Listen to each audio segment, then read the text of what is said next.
yajnam yajnena upajuhvati. It is like a willing suicide. And Swamiji talks of harakiri. He says this is the best form of harakiri. To offer what? The ahankara. This one self is nothing but the small self, the limited self, the ahankara unto the knowledge of Brahman. This means that they are both the karta and the karma, the performer of action, performer of the action of offering, and the object offered. So the doer of the jnana yajna is myself, the one who knows is myself, what is known is myself, and what is offered unto the fire of Brahman is also myself. This means that I am Brahman. This knowledge that I am Brahman is called Samyak Darshana, clear vision. And being clear vision, it is opposed to the Deva Yajna performed by Karma Yogis. As Krishna told Arjuna in the 3rd chapter, when sannyasis follow pure jnana, it is jnana yoga, which is the jnana yajna mentioned in this verse. So 2 types of yajnas are compared in this verse 25. That is Deva Yajna performed by Karma Yogis and Jnana Yajna performed by sannyasis. Now Krishna goes on to describe the other yajnas, after which he would again praise Jnana Yajna. So the yajnas mentioned in the next few verses are not rituals at all, but because they are disciplines whose purpose is to accomplish moksha by antakarana shuddhi, they are considered to be yajnas. Such disciplines can accomplish 2 ends. One is a certain composure, a certain tranquility and steadiness of the mind. The second end that can be accomplished is maturity, a freedom from the thraldom of one's raga dveshas, likes and dislikes, that hold one hostage. You can release yourself from their hands by prayers and rituals, which help you gain certain attitudes. These disciplines can also help you gain alertness and are performed by sannyasis and karma yogis alike. They may be practiced in order to gain moksha or for lesser results, such as a certain degree of composure or discipline in one's life, so that the other discipline may be practiced. There is no rule governing which disciplines are to be performed by whom. You may choose one or another, depending upon what you need. Thus, a few disciplines performed as yajnas are mentioned by Krishna. So we saw this 26 yesterday. Shrotradin indriyananye samyamagnishu juhvati shabdadin vishayananya indriyagnishu juhvati, which is others offer their organs of hearing and other senses into the fire of self-mastery, while still others offer sound and other sense objects into the fire of senses. So one was Shama and the other one was Dhamma. The first line implies Shama. So the first yajna described in this verse relates to the sense organs, the ears and so on. Shrotradini indriyani. Shrotra means ear, and the suffix adi, meaning etc., refers to the eyes, nose, tongue and skin, sense of touch. These 5 are the organs through which sense perception such as hearing, seeing, smelling, tasting and touching respectively take place. Here, the organs of sense perception and the organs of action are all offered unto the fire of self-mastery. Does this mean that the organs themselves are offered? Does one pluck off the ears and nose or pull out the eyes and tongue to offer them unto the fire? Of course not. In fact, the person does not do anything. The discipline described here is control of the senses or inner mastery, samyama.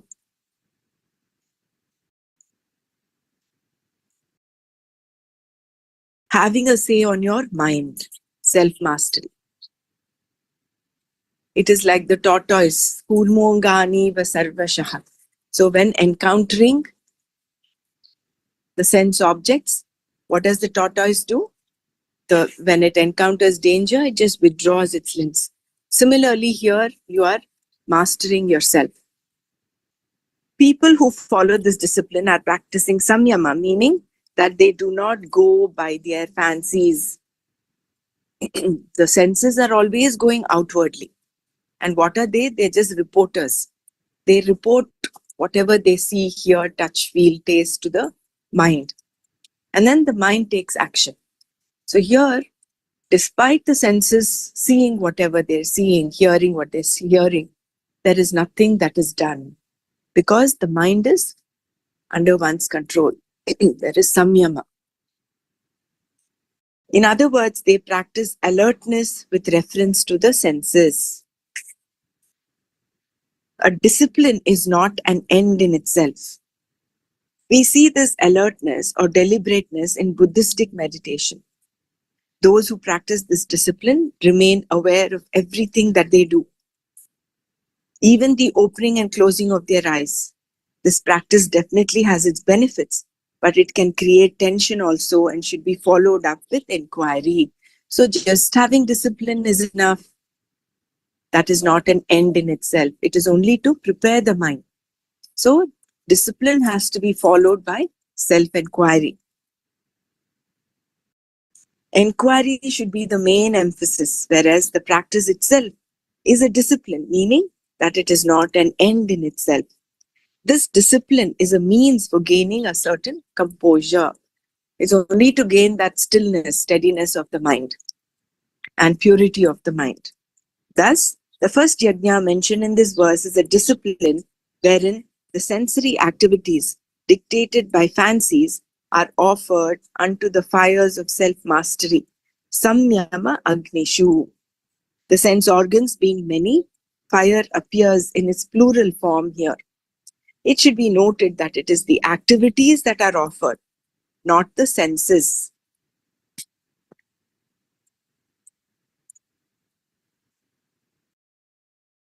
All fanciful and mechanical activities are offered unto the fire of deliberation, meaning that all one's activities are conscious and deliberate. This is what is meant by control. So what is meant here is by being aware, doing things with that alertness.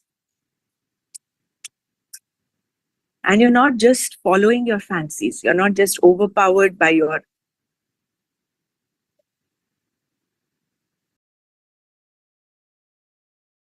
ragas and dveshas.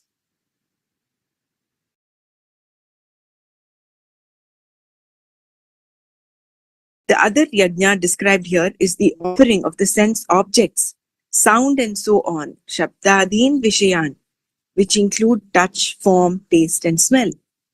These sense objects are offered unto the fires of the sense organs, indriya agnishu. In the first line, it was samyama agnishu. In the fire of self-mastery, what are offered? The activities of the senses are offered. Whereas here, the sense objects are offered unto the senses. But then, this seems to be no different than what is happening everywhere in the world today. People are lining up to see all kinds of movies and are listening to all kinds of music, feeding their sense organs with whatever sense objects they want. This, of course, is not what is being said here. Shankara explains the compound indriyagnishu as indriyani eva agnayaha, meaning that the senses alone are the fires. Unto the fires of sense organs, the sense objects are offered.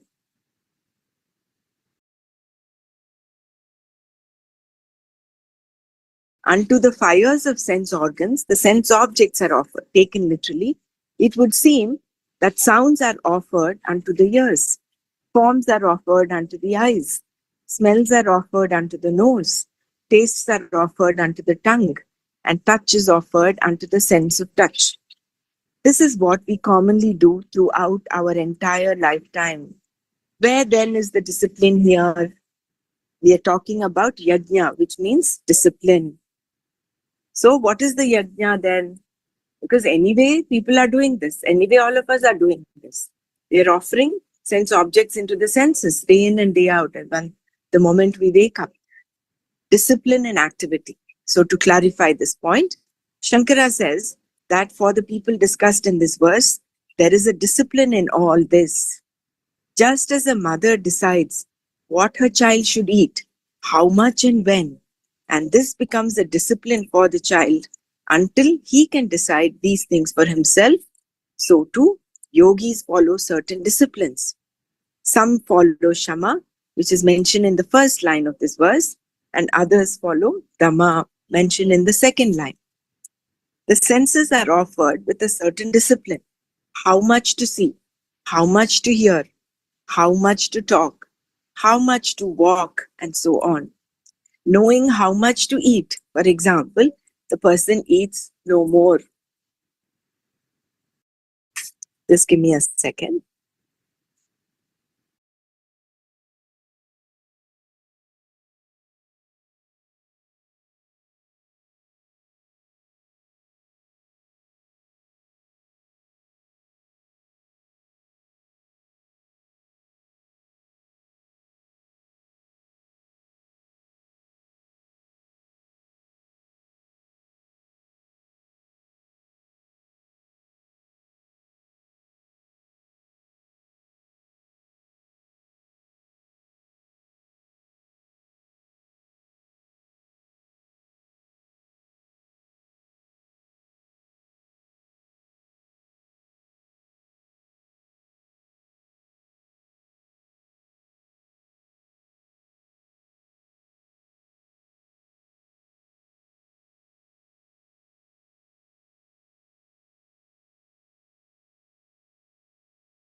So, where were we?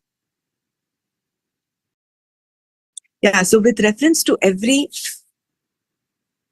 so knowing how much to eat, for example, the senses are offered with a certain discipline. How much to see, how much to hear, how much to talk, how much to walk, and so on. Knowing how much to eat, for example, the person eats no more, even though there may be a desire for another helping. These are all disciplines which are the practice of Dhamma. Initially, yogis practice mainly Dhamma so that they can come to Shama later. In this way, they live their lives with discipline.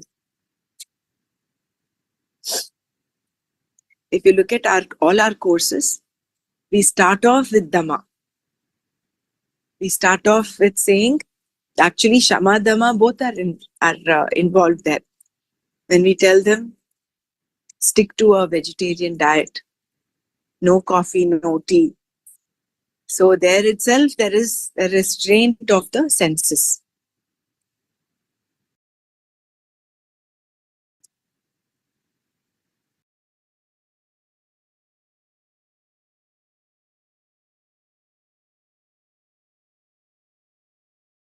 So with reference to every sense organ, there is a sense object. The yogi offers the sense objects to the sense organs, but he or she holds the trump card, as it were. The sense objects do not carry the person away. Even though he or she lets the sense organs go out into the world, the person practices restraint, dhamma, by ensuring that only dharma is followed, not adharma. The yogi feeds the sense organs with whatever is proper, aviruddha. Aviruddha means that which is unopposed to one's pursuit of or conducive to one's welfare. This point is crucial in understanding the meaning of yajna here. Without harming his pursuit, without hurting the dharma, the yogi perceives and enjoys the sense objects. feeding the sense organs in a manner that is conducive to his pursuit of knowledge. So, although everybody who is feeding the senses with the sense objects seemingly is doing this yajna, but here there is a clause that comes in. What is it? That he does it with whatever is done proper. Yogi feeds the sense organs with whatever is proper. That is which is aviruddha. That is number one, it does go according to dharma. It is not adharmic, it is dharmic. And it is conducive to one's welfare. And it is not opposed to one's pursuit. So it is based on a dosage, how much to eat, how much to talk, how much to walk. So basically it is coming back to moderation. Yuktahara viharasya, yukta cheshtasya karmasu, yukta swapnavabodhascha, yogo bhavati dukkha. Yogi bhavati dukkha.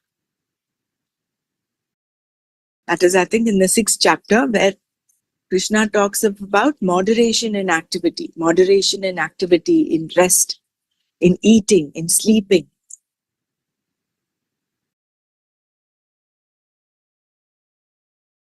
So this is all about Dhamma. So it is not just Dhamma, it is how you are, it's not like you're not reaching out to the sense objects or perceiving the world, enjoying the world, but you're doing it in a dharmic fashion and it is conducive to your growth, to your welfare in this pursuit, where in the pursuit of moksha.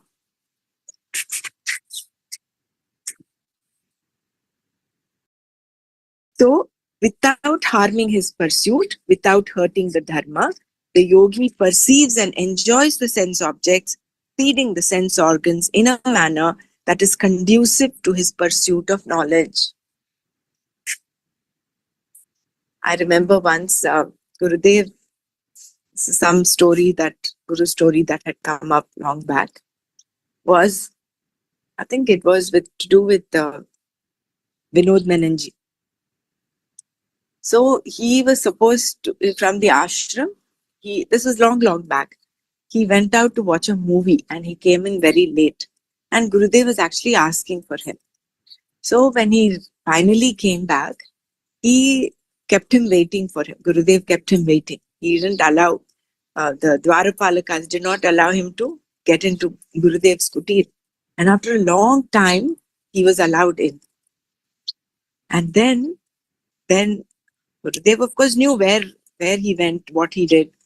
So then, apparently, what he told him, he made him sit down and Gurudev fed him. He gave his plate of food and gave him. And he said, the divine is here to serve you. If at all you wanted to watch a movie, you could have watched he had mentioned some 7 years in Tibet or something. He said you could have watched that kind of a movie. So, you enjoy, no worries, no doubt, but let it be conducive to your growth. One who's in this practice of with the lifestyle of karma yoga and pursuing this knowledge probably would not, there are so many kinds of movies out there, horror movies and whatever. So why would one go and watch a horror movie, right? So you kind of refine your preferences. Your preferences also will be according to your pursuit. It should be according to your pursuit. Jay Gurudev, earlier statements, Swamiji said people do all these things because they want to. People, watch all these movies and all this to come out of their momentary, mental, whatever they're going. They want excitement in. Correct. Excitement. So all this horror movie gives excitement. So they can forget their real life, whatever is happening. Right. Yeah, that's what, a few sentences before he mentions. Yeah. He talks about the excitement, no?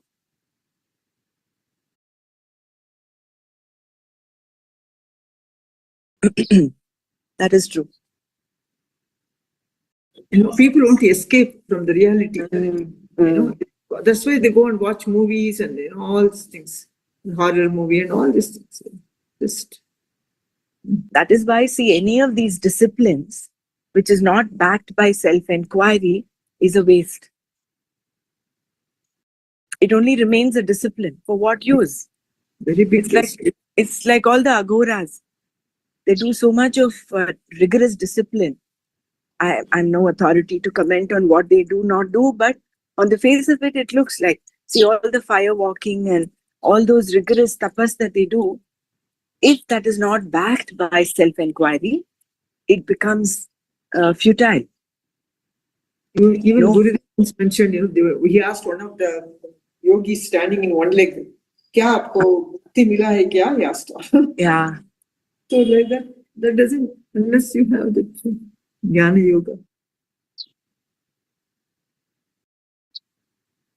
And in the same talking with respect to fasting, correct, fasting is a way that you have a say on your senses. But again, that comes with a clause. There are different prakritis. Not everyone can do a water fast, for example, based on your prakriti. And Gurudev says that time and again during Navratri and Shivratri and all. He says, those that have Pitta prakriti, please do not fast. Do a water or a fruit fast. Don't do just a rigorous fast without eating anything. So it is all about understanding, and it is all about awareness, all about living life with that alertness. Why am I doing what I'm doing? When it comes with that understanding, then it makes sense. The whole idea is to discipline the mind, to mature the mind, to get that mind prepared.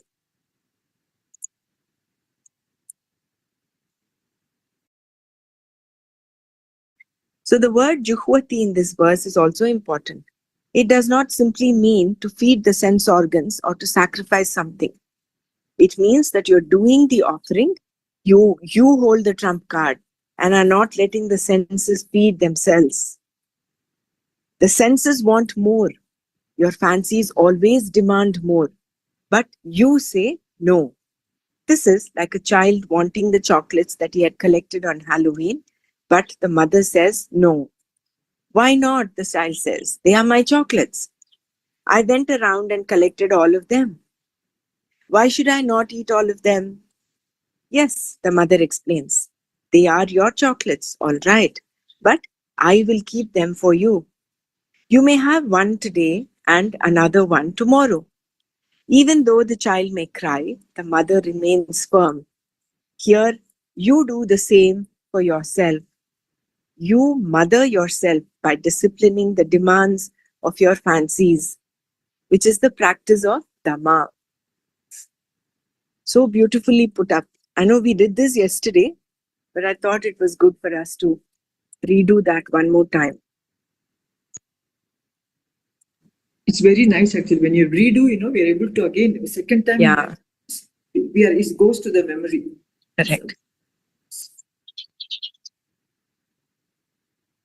So ultimately, all these synapses should form in our brain, because all of us are at an age where we may not remember all that we read,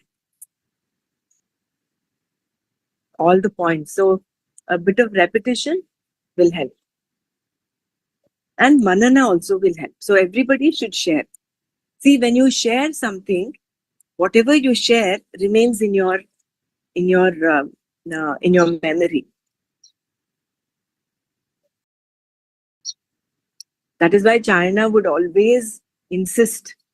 He says after those Bhagavad Gita sessions he would say 10 minutes, get into your groups, and each one should share. It's not like only one or two people are sharing and talking.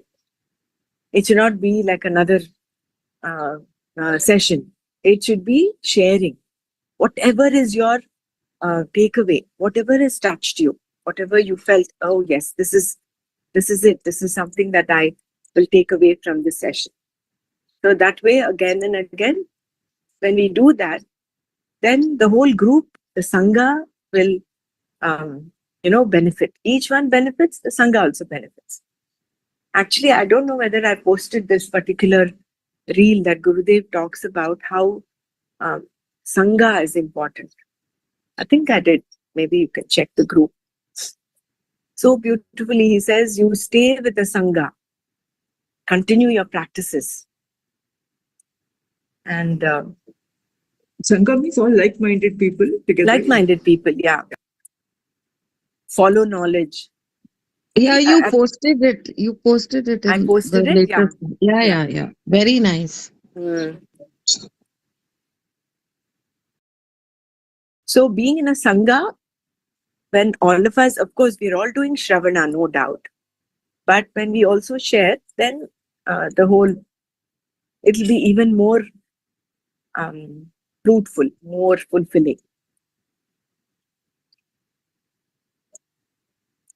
So anyone wants to share anything with this with respect to Shrotradi Nindriyananye, Indriyagnishu Juhvati, Samyamagnishu Juhvati, Shabdadin Vishayananya, Indriyagnishu Juhvati. So the fire of Samyama and the fire of the Indriyas.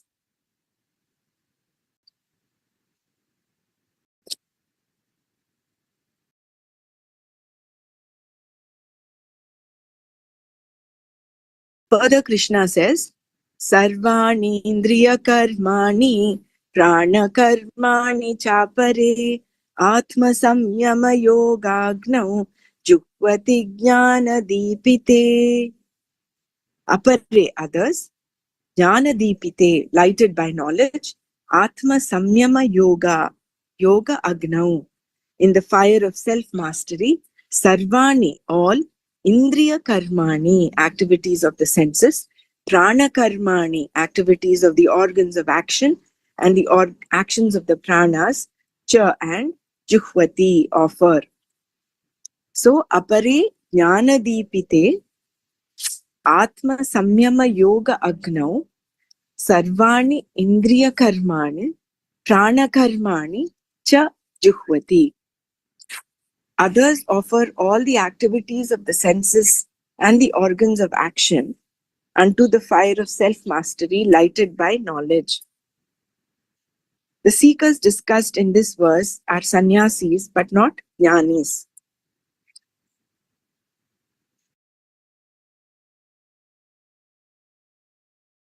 So they are Vividisha sannyasis, right? Not Vidvat sannyasis.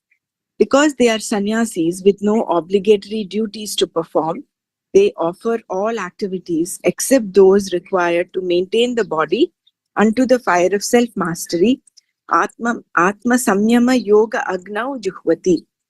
Such people live a life of meditation and contemplation called Atma Samyama Yoga. Unto this fire of meditation that is helpful in self-knowledge, those who are given to meditation offer all sensory and other activities.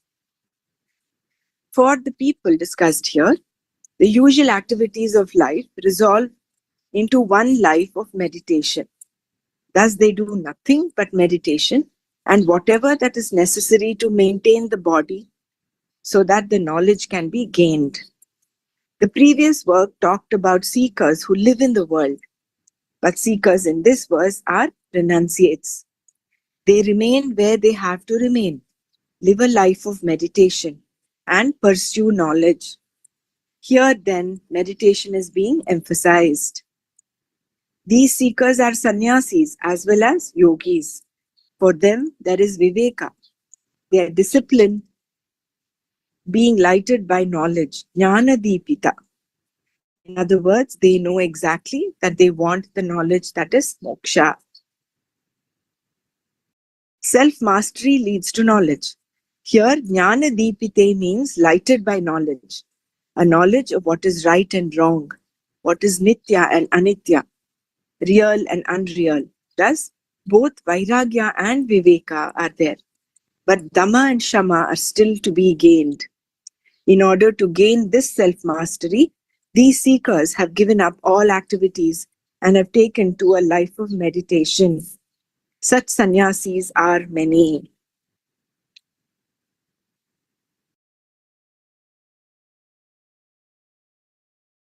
So in the next verse, Krishna describes more yajnas. Let me read this one more time. Sarvanindriya karmani prana karmani chapare atma samyama yogagnau juhvati jnana deepite. Others offer all the activities of the senses and the organs of action. 1 minute. Second.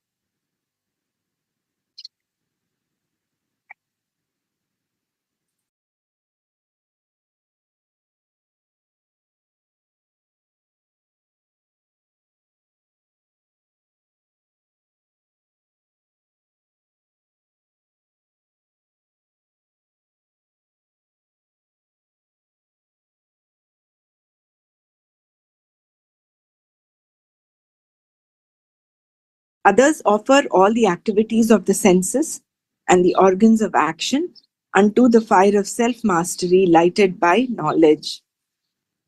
The seekers discussed in this verse are sannyasis, but not jnanis.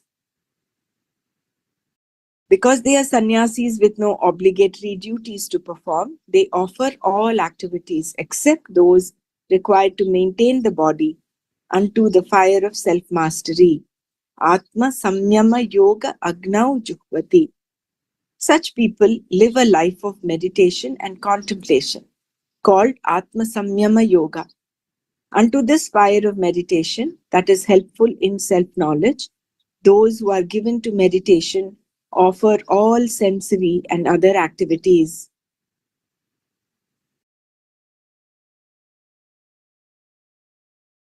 See, even Dhyana Yoga, 6th chapter, is also called Atma Samyama Yoga. So Atma Samyama is equivalent to meditation.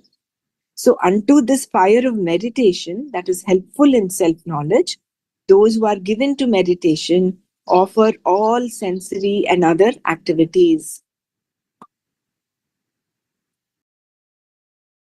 Meditation brings about that antahkarana nishchalatva, naishchalya, that steadiness and that stillness in the mind.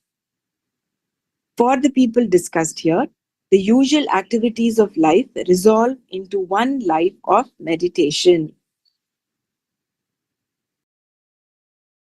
Thus, they do nothing but meditation and whatever that is necessary to maintain the body so that the knowledge can be gained. The previous verse talked about seekers who live in the world.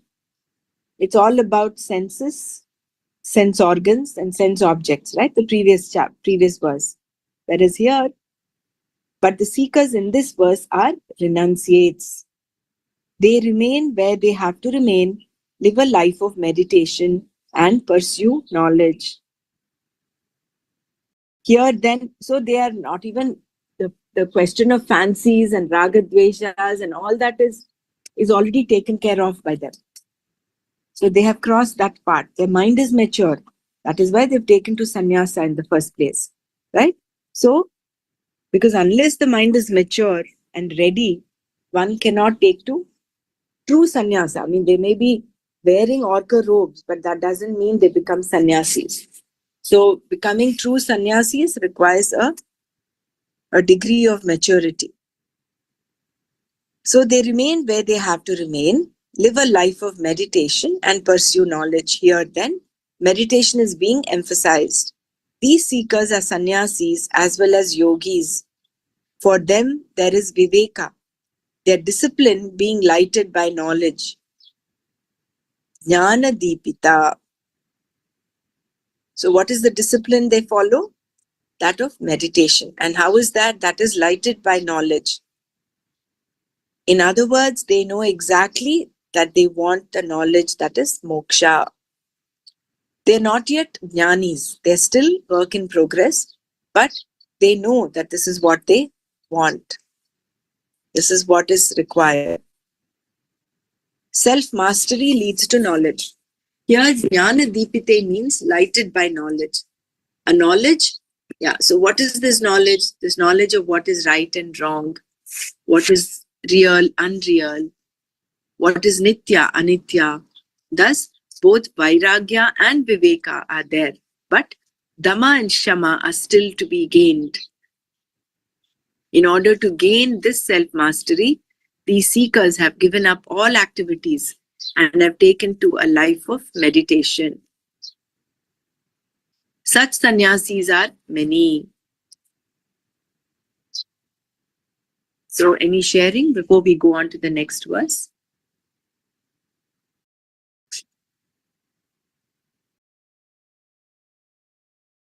See, the word Jnana Deepite, these two words have to be understood also. The light of knowledge, lighted by knowledge. And what is that knowledge? That amounts to Viveka and Vairagya. Why? Because this person still has not gained Jnana. He's a sannyasi. We might argue, what is the need for a yajna for a person who's already a jnani? So this person is a sannyasi who is still not become a jnani, who still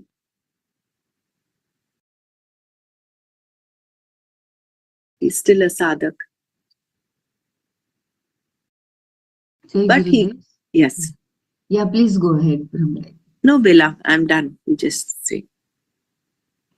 No, he's not Jnani, but he's Viveki, right? He Correct. has that knowledge about right and wrong, real and Correct. real. And so beautiful, we are offering all karanas to the fire of knowledge. All karanas. How much to listen, how much to speak, how much to eat, how much to how much is necessary to sustain our body. And that includes everything, social media or whatever we count. Absolutely.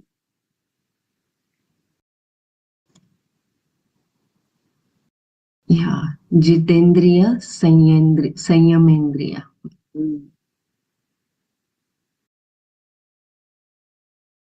So he is away from that Vigata Jvara, the Jvara. Feverishness for the... Yeah. He is a Vigata Jvara. That is, he is devoid of that feverishness. He is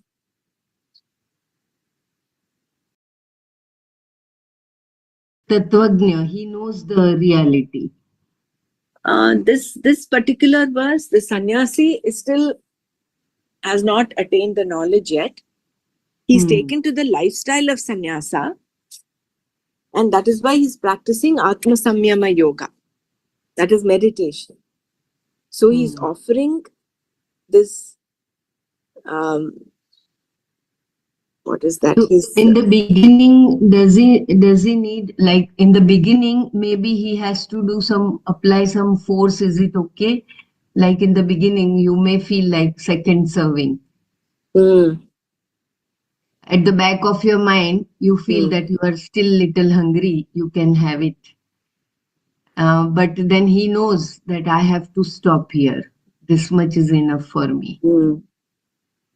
And then later on, it becomes like a practice. Correct. Otherwise, right now, what is happening, the food part especially, you know, it is, we don't eat junk food, but still becoming mitahari is still like a lot of dhamma. I'm talking about myself. Correct. No, that mostly applies to everyone. See, according to Ayurveda, it says what? Ekavaram yogi, Dvivaram khadate bhogi, and Trivaram is a rogi. So you're supposed to, actually a yogi is supposed to be eating once a day.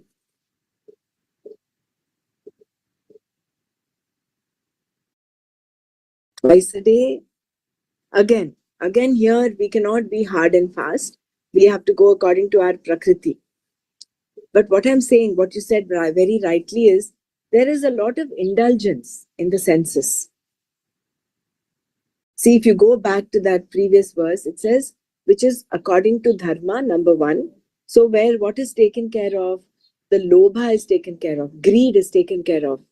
You don't want more and more. You're not parigraha. You don't want to accumulate. You take as much as required. And the second aspect is, it should be conducive to your growth. So if you eat so much, what will happen? It will, of course, disturb your vata. Yeah, lethargy follow. Lethargy comes. Yes, Tamas yes. comes in. Very So true. is tamas going to help you in your pursuit of knowledge? Next morning you can't get up. You say, oh, I'm lazy. You feel like sleeping a little more. So there goes your sadhana. So what I'm saying, it's like a domino effect. That is why Ayurveda is so beautifully has a beautiful routine in Dinacharya. We just finished a Dinacharya course with Dr. Sharika, and I would highly recommend all of us to, if at all she's doing it again, or if anybody is doing the Dinacharya, please attend, because that will set your daily routine into a practice which is conducive for your health.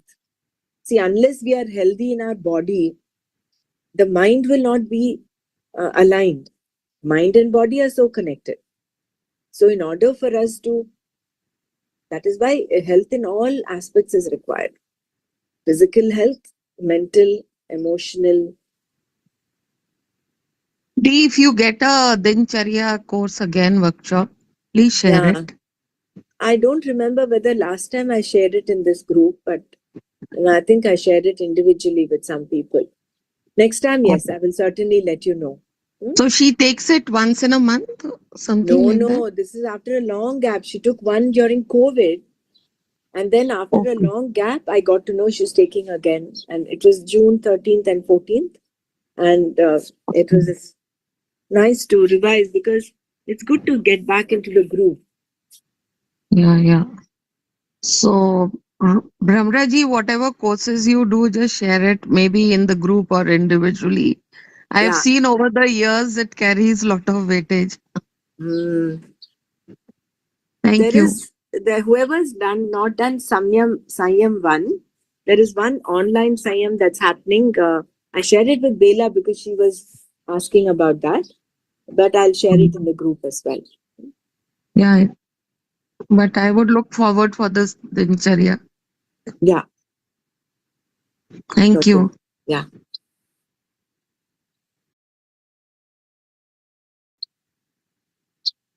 So Jnana Deepite. So others offer all the activities of the senses and the organs of action unto the fire of self-mastery, lighted by knowledge. So this Jnana Deepite is tantamount to Viveka and Vairagya. What is real, what is unreal, what is Nitya, what is Anitya, what is right, what is wrong. So all the activities of the senses, sense organs, senses and organs of action. Prana karmani chapare. So it's not just sarvanindriya karmani, prana karmani chapare, atma samyama yogagnau, juhvati jnana deepite. So see, everything comes with that understanding. We're not just doing it blindly. We understand why we're doing it, and then we do it. That inquiry aspect is there. That understanding aspect is there. So this stands Vedanta apart from just blind belief and blind superstition. Someone said you should not cross when a cat crosses. You should not go past that. That's again some blind belief. But understanding why, if at all there is a reason. Of course, not every time you understand. See, that also comes with a clause, because our understanding of Maya comes with a bit of Shraddha. There is some things you understand, some things you take with that, go along with that Shraddha. Shraddha and the bhakti. Jaan ke jao, maan ke jao. Yeah. Kuch jaan ke chalo, kuch maan ke chalo.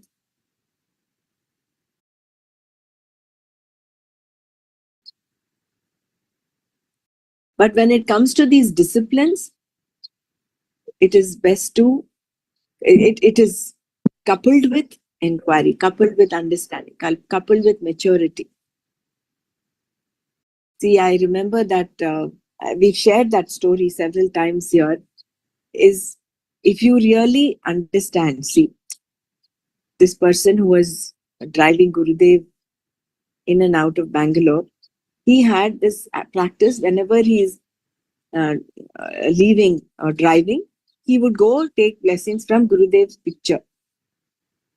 So he was there in the ashram, and one day he was asked to drive Gurudev. So Gurudev is sitting there in the car. So he said, wait, I will just come. And he went inside, took blessings from the photograph and came. So he has Sakshat, he's sitting there in the car. So if he had done it with little bit of understanding, it's true, it's a nice discipline he has, taking blessings and going. But that discipline became a binding factor for him. He was bound by that discipline. That is why Gurudev says, sometimes you break the pattern. Sometimes we get so caught up in our own discipline. If you don't do that, you feel, uncomfort, which is good. I mean, that is how your discipline builds. But you should not become so bound that if supposing for one day you miss it, it should not be, everything is gone and you start blaming yourself. No. Therefore, there comes understanding needs to come. Why are we doing? Yeah, you rightly said the inquiry is very important, even though we have the Viveka and Vairagya. But it is self-inquiry which will hold us and not control us.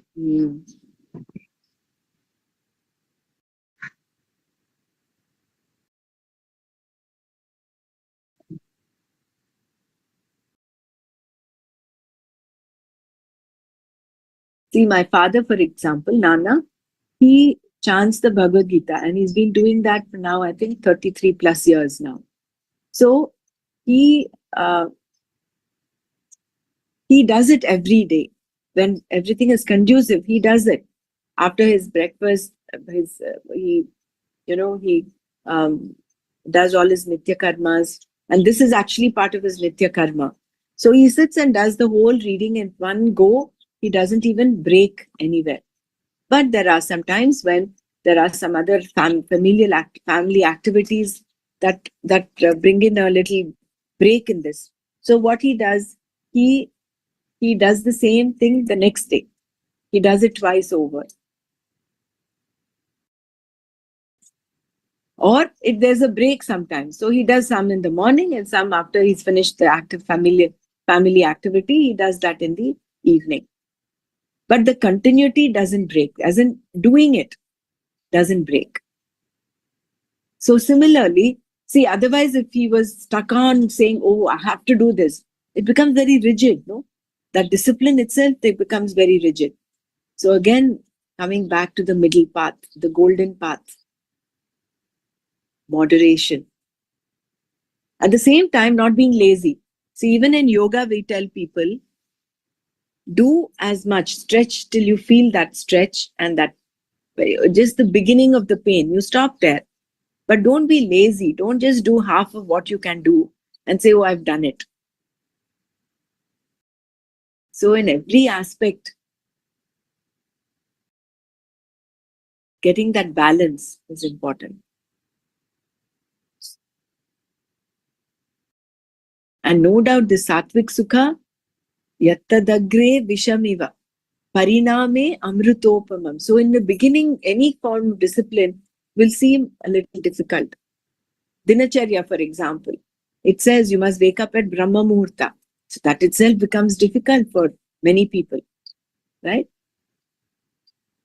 And then at least before sunset, before sunrise is a clause. So gradually, half an hour, you start keeping.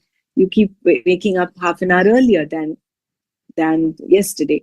So gradually and gradually you can reach where you have to reach. So discipline requires commitment, requires understanding, and it should be coupled with inquiry. So we did verse 27. Then there's a series of yajnas now as we keep going.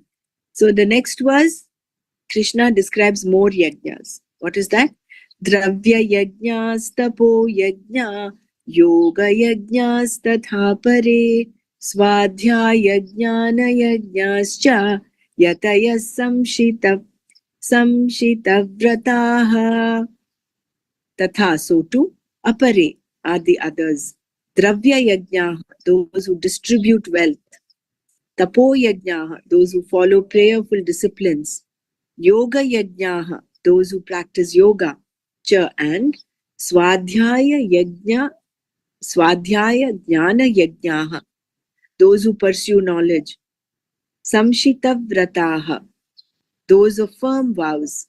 Yatayaha, those who make efforts. So tatha apare dravya yajnaha, tapo yajnaha, yoga yajnaha, cha swadhyaya jnana yajnaha, samshita vrataha yatayaha. So too there are those who distribute wealth, those who follow prayerful disciplines, those who practice yoga, and those of firm vows and efforts who pursue knowledge. So here Krishna points out various other disciplines or yajnas that different types of seekers are engaged in. Those who distribute wealth in the form of money or whatever else that may be given as charity are called dravya yajnas. To distribute one's wealth, dravya, can be purely charity, or it can be given as a yajna, as an offering to the Lord, as a means of invoking the Lord in the form of this sacrifice. A person who does this is called a dravya yajna here in this verse. Tirtheshu dravya viniyogam yajna buddhya kurvanti ye te dravya yajnaha. Those who perform dravya yajnas, that is distribute money as a yajna, are called a dravya yajnas. For example, in India, a good part of the wealth in the form of cows, land, gold, clothing, vessels, or grain that a man leaves behind when he dies is distributed to the people. In fact, this distribution is the main part of the ritual performed after death. Before the cremation, the distribution takes place. To distribute one's wealth as a yajna while living helps one gain antakarana shuddhi because there is giving involved.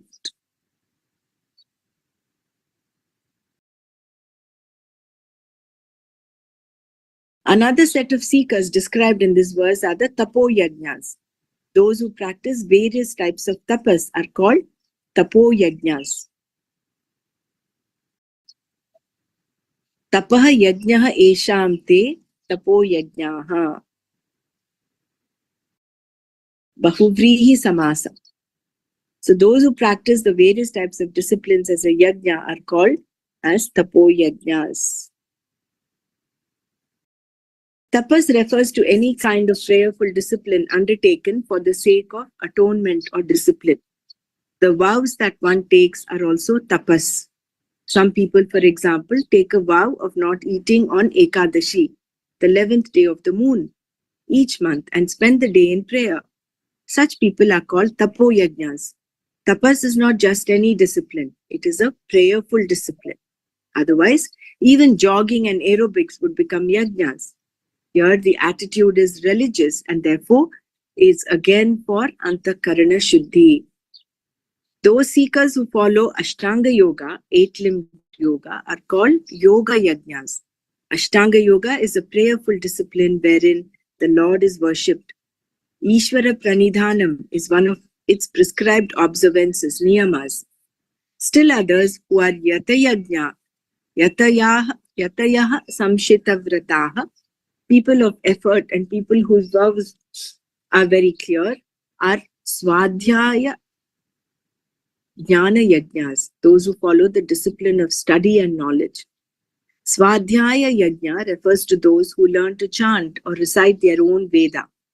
There are some people who have learned the Veda in this way, do nothing but recite a portion of it daily. Such people are called Swadhyaya Yajnas. Those who perform the Yajna of Swadhyaya, and those who study Vedanta, who inquire into the Vedanta Shastra, are called Jnana Yajnas. Those who perform the Yajna of pursuing knowledge, Jnana. Here, the Swadhyaya Jnana Yajnas are the people of great effort, Yatayaha, whose commitment to the knowledge is complete, Samshita Vrataha.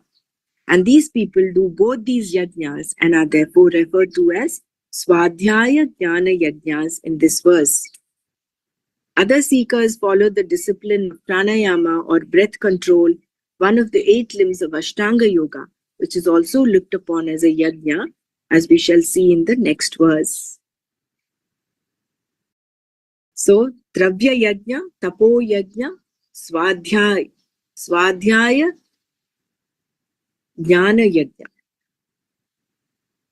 and a Yoga Yajna, Ashtanga Yoga. So we'll close here. We went beyond time today a little bit. We'll repeat this verse tomorrow and carry it forward. Om Loka Samasta Sukhino Bhavantu. Om Shanti Shanti Shanti. Om Tat Sat Shri Krishna Parnamastu. Jai Gurudev.